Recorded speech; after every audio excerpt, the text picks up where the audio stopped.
Am I under arrest? I gotta do it, man. Give me my baby! Marie! Each week we break down another Breaking Bad episode in order. This week it's season 5, episode 10, Buried. I've got 21 details you might not know. We start with the aftermath of Jesse's money throwing. This is Michael Davis, who used to be a Broadway performer. He should check the other side to see if it says for motion picture use only, but I have to commend director Michelle MacLaren because I could not see any evidence of the prop money during this. Vince purposely brought an X-Files feel to this scene, wanting this to seem like a spaceship. Oops, there's the for motion picture use only. This is not a real playground. They brought in this equipment, but this was around the time these merry-go-rounds started being removed from playgrounds due to safety concerns and lawsuits. Whoa, his head just jumped up quite a bit. Now we continue the bit of a cliffhanger from the last episode. The way they filmed this, it makes you wonder if he just murdered Hank. Oh, he's okay. I like to wonder how the conversation went after Walt said tread lightly. My guess is that after being taken aback, Hank said, "Get out of my f***ing garage," then dramatically hit the opener button. This is like an old-fashioned duel, but rather than seeing who can pull the trigger first, we're going to see who can call Skyler first. What an exit. It's unlikely Walt got this from a Snethkamp Automotive family dealership because they're in Michigan. Mariano, it's me. I need you to get Skyler on the line. What do you mean she won't get off the phone? You make her get off the phone. How's he supposed to do that? Poor Mariano. Mariano, who is Skyler on the phone with? Dude, how am I supposed to know that? By the way, that Michigan car dealership badge? It's gone. It's typical for the show to have at least two of an important vehicle, and I guess only one of them came from Snethkamp. Wait, are you telling me that Skyler has a second cell phone?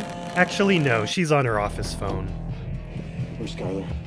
She just kind of left. No, what happened to your face? Mariano must be used to seeing some craziness. There's Blake Slaughterburger. So much makes sense to me now. You jumping in the pool, you sending us your kids. I just wished I'd seen it sooner. That's an understatement. Unlike the end of last episode, Hank's stubble now looks real. But it's weird because it's shorter and he wouldn't have stopped to shave on the way to the restaurant. I don't know if there was abuse, but I want you to know that you can be open with me. I mean, I don't even understand if you know the full extent of this. Not just the meth cooking and the lives he's destroyed. That's interesting because it's the first time Hank acknowledged the meth cooking part, but it makes sense that he was preoccupied with the murders and personal pain. I ask you to tell me everything you can. You just overplayed your hand, Hank. Right now. Just remember to state your name and the date before you start. Do we have to do this right now? No, Skyler, you broke him. For someone so great at knock and talks, Hank completely misplays this, assuming she's only a victim, being too aggressive rather than caring, seeming desperate, and admitting he doesn't have enough evidence. I need something solid that I can bring to my people. Gathering all this evidence enough to get a conviction. We're talking a long-haul proposition here, and I don't want that bastard running out the clock. What do you mean, running out the clock? His cancer. His cancer's back. He didn't tell you?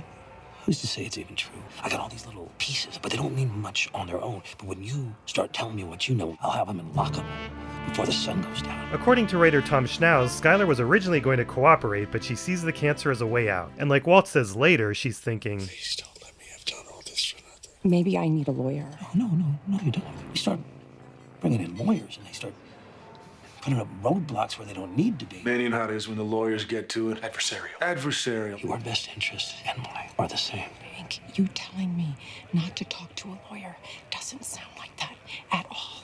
It sounds like what you want is to get Walt at all costs. We need to go get the kids. We need to bring them to my house. They're safe. Come on. Hank, am I under arrest? Skyler, you're not thinking straight about this. Am I under arrest? Hank, are you arresting me? Am I under arrest? they shot this scene the same way as the last time we were here. This is the same unit, but they had to recreate all the content since so much time had passed. The only real flaw is that the tarp is flipped over, which you can see from the black corner. Jesus, Mary and Joseph. I gotta do it, man. We've got all the familiar fake bills, although I can't remember if we've seen for motion picture use only 10s and 20s before. The 10s look especially fake. And Huel lied down on fake $5 bills. We are here to do a job, not channel Scrooge McDuck. Screw it. Let's savor these comedic moments in an otherwise dark season. This scene is like last episode's Star Trek scene. Mexico. All I'm saying. Guy hit 10 guys in jail within a 2-minute window. All's I'm saying. Why do you still have a battery in that thing? They might be trying to triangulate your movements. Indeed, taking the battery out is actually effective, unlike snapping the phone in two like we see other times. And there's a reason they're reminding the audience you can be tracked with your cell phone. That will come up later. The only real evidence that she can lead them to is your money, and once Once we take care of that, then they got nothing. Hank knows. That's not nothing. Have you given any thought to sending him on a trip to Belize? Belize? Where Mike went to. Off on a trip to Belize. Saul, you better not be saying what I think you're saying. Hank is family. It's an option that has worked very well for you in the recent past. I'll send you to Belize. Ah, that mysterious side door is finally opened. Saul's office is a set, so normally you would just see the craft services table behind it. And this is not the strip mall with Saul's office exterior. They put the Statue of Liberty on a different building, but the building they chose extends way too far to the right. They did this once before on yet another building that doesn't match the others. Think you want to check to make sure it's still all there? Close enough. To quote Bryan, I noticed this license plate is an RGB value for yellow. This is a popular theory, but I'm not so sure. Tohajiilee. We're back for the first time since the beginning of season 1. Just you, not Hank. It can't be true. Oh my God. How long have you known? Your whole gambling story, all that money that Walt made, that was a lie. Did you know since before Hank was shot? I am so sorry. She did not make contact, but they did such a good job of selling this. Even frame by frame, after the one frame of supposed contact, you can see her move with the next frame. You won't talk to Hank because you think that Walt is going to get away with this. It's convenient that Junior's not around because him finding out now would be messy. What are you doing? She's coming with us. No, she is not. Poor Hank can barely walk, and here he has to run. They only yelled when they were with a doll. With a human baby, they spoke softly. You can see that with this line. To me. Marie, put her down. Give me my baby! Marie! Silly baby, don't look at the camera. I hadn't noticed how stylish Hank's jeans were. This is the same outfit he wore at the end of the last episode, and I'm surprised he wasn't still going with a t-shirt and sweatpants while holed up in the garage. Here's a classic Breaking Bad shot, and here's a behind-the-scenes view of how they do it. You're supposed to think it's hot out here, but this was filmed in January and it was freezing. Is it realistic that Walt dug this giant hole so quickly by hand? Probably not. It's actually very hard clay out here. The hole was pre-dug, and then the guys filled it up with soft dirt.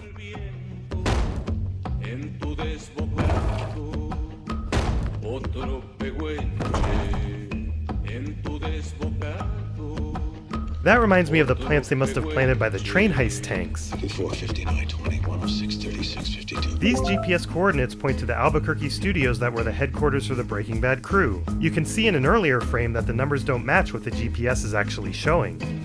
Walt not only shows superhuman strength and endurance, but superhuman memory as he captures the coordinates in a lottery ticket. Let's talk about the lottery numbers. This is the Pick 3 game where each entry is just 3 digits. So this is 6 entries of $1 each, and you can see the $6 cost at the bottom. The straight means the numbers have to be drawn in that order, which maximizes the prize value, currently $500. The confusing part is the QP next to each row. That means quick pick, where you let the machine pick numbers for you. Not only does this not make sense for Walt's case, it doesn't make sense for the Breaking Bad staff member who got this lottery ticket, as they needed these specific GPS coordinates. That leads me to believe this is a fake ticket. You moved the money, didn't you? You buried it somewhere. I told Hank nothing. Oh my gosh. Ouch. They had some rubber tiles under his face, but one flexed as he made contact, so they digitally froze it. It looks great. How long was I out? 4 or 5 hours. There probably should have been some swelling and bruising on his face. The cancer's back. Does that make you happy? There it is. The reason Walt didn't tell her was that he was afraid she would react like Hank. My cancer is back. Good. Right, you son of a bitch. I can't remember the last time I was happy. Good response. I know you talked with Hank. I know you made a deal. I'll give myself up if you promise me one thing. You keep the money. You pass it on to our children. Please don't let me have done all this for nothing. How did Hank find out? It was me. I screwed up. The way Hank talks, he's got his suspicions, not much else. You can't give yourself up without giving up the money. So maybe our best move here Is to tread lightly? is to stay quiet. Oh, I was close. For as dirty as the windshield is on the outside, it sure looks clean on the inside. It's so important you have to come all the way out here. Her Louboutin heels keep sinking, so Lydia's kind of standing on her toes. You're an expert on meth labs now. You're gonna tell us how to fix our operation? What will it hurt to show me? We're talking about a $50 million shortfall. This is a real bus they converted into a set, but as you'd probably guess, it's not really buried underground. How about we start with, it's filthy. Do you seriously think this is up to the standards of your predecessor? Because it's not. I still believe, also based on Jesse's trip to Mexico, that a large part of Walt's secret to success was simply having a clean lab. Heisenberg's standards don't matter anymore. Declan, I thought you didn't want to live in a world without Coca-Cola. They matter to my buyer in the Czech Republic, I can tell you that. I mean, you tried to get the man back, right? He said no, so... I mean, what do you want me to do? Use Todd again. I want to use guys that I trust, not Todd, who I don't. I really wish I'd given him a chance. It looks like she's triggering something on a smartwatch, but she's just checking the time. Hey, we have a problem.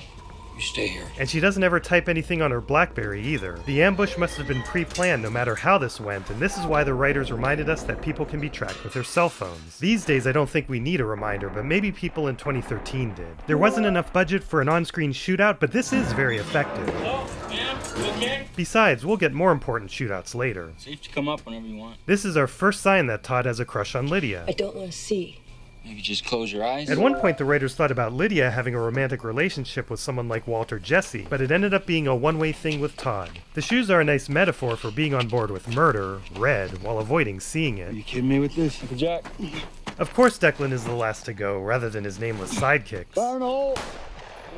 Okay, boys, let's take it all. Let's get everything. The shades are shut because it's really nighttime and that's artificial light behind them. Marie is sad again and more purple than ever. You have to tell them, Hank. Just don't have it yet. You've got enough to get them to believe your story, at least. Put the whole DEA on it. That's how this is supposed to work, right? No. What are you, Lone Wolf McQuaid? No, not Dean Norris, but Chuck Norris, no relation, is Lone Wolf McQuaid in this 80s movie with the same name. The day I go in with this, it's the last day of my career. I'll go in there. I'm bringing proof, not suspicion. What if you wait and they catch Walt without you? If they find out that you knew and you said nothing? Good point. Hey, Hank, welcome back. This certificate of appreciation is for George Merkert. It's a shame he didn't take it with him. Also, that's really a plaque of appreciation, not a certificate. See if you could set up a conference call with Raimi. What for? Hank's ready to end his career. You got it. Did you hear about that money thing? It involves your old pal Jesse Pinkman.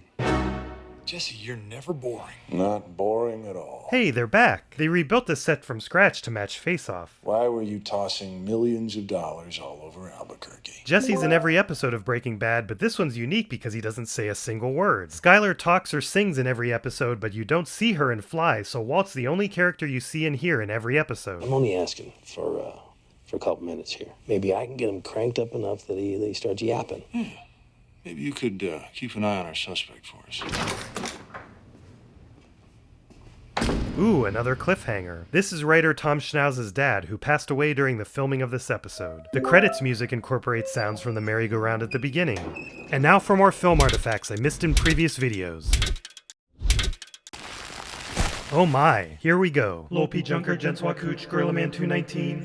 Fluffy the Little Wolf, EM Bedge, Adam LaPrade, Iqo Ronnie. City of Ruin and Wade are 6-month members. Congratulations to all 13 of you for earning your 6-month membership badge from YouTube. Thanks so much for all your support. Say hi to the new members. Catherine Thatcher, Jay Lessis, Nathan Cleary, Kanoga, Adam Voivoda, Isaac Foley, Gintz Villigan, Formidable Nemesis, Slinger, Alberto Antoniazzi, Hyde, Desmate, Camera Hall Intention, Dr. W.D. Gaster, Pyrex Peter, Alexanders, Delude, Christian McClellan, or simply Tom, Arminia 14, Coffee Bean, Alan Denal 99, Noah Buckley, Marina, otherwise known as Milo, Zed, The Caloporium, Luis Felipe Abrilari, Rakumu, Fidel Sixtos, Alex Carter, Ashton Go Boom, Lexington Plumber, Shadows 1. We've got historical figure Alexandra Berthier, Dagger Dave, Jan Pleshkush, Connor Clark, 06, Var Saber, Some Gay Idiot, Ellis Harrison, Brig Colby, John, Jack Mackin, Crystal Daydream, Lotterito XD, Garguro Fan 12, Retro Pizza Fan, Minkoff 119, Bees, Crafty, Charlie Graham, Andy Tefel, MX Tricky, Tiller 05, Kisla Punk, Mundane Chimp, Colby McQueen, Michael Royo, Yato Genesis, Call Me Shannon Speed, Toad Lover 600, Trey, Clement Dev, Maddie J, Andy Romike, True, Lucas Malcolm, Herb Loggins, Finally Joe, The Green Man, Wheelie Flip, Big Burb 92, RF, Leon Kullenhofer, and Charlie. This is the most weekly new members since Face Off. All of you joining unlocked another emoji slot. I know it's way too early, but I couldn't help but add this guy. If you don't know who he is, it's time for you to start watching Better Call Saul to prepare for my next video series. Kudos to Walt for memorizing all these names to put on the lottery ticket. And now it's time for everyone's favorite game where I try to fix past pronunciation errors. Here we go. Florian Luja, I'm Justy Man, Carcino, and Valerie Kabik. If I've mangled your name, please let me know. I shared it in a community post a while back, but this is just a reminder that there is a members Discord. To get it, you need to connect your same YouTube account in Discord under Connections, and it should magically appear. If it doesn't, and you're a channel member, send a Discord message to @BetterWatchTV and I can send you a link. Hello again to Kirby, Melodies, Tony Soprano, Guy Incognito, Null Core, Mr. Dark, Bradley Chen, Tim Martin, Pond Mushroom, Mayrin, and Fettuccine Alfredo. Next week, years of storylines turn into a twist nobody saw coming, and this video's 21 details are dedicated to Jack's 21st birthday. Happy birthday, Jack! Not you, from Anna and Better Watch TV.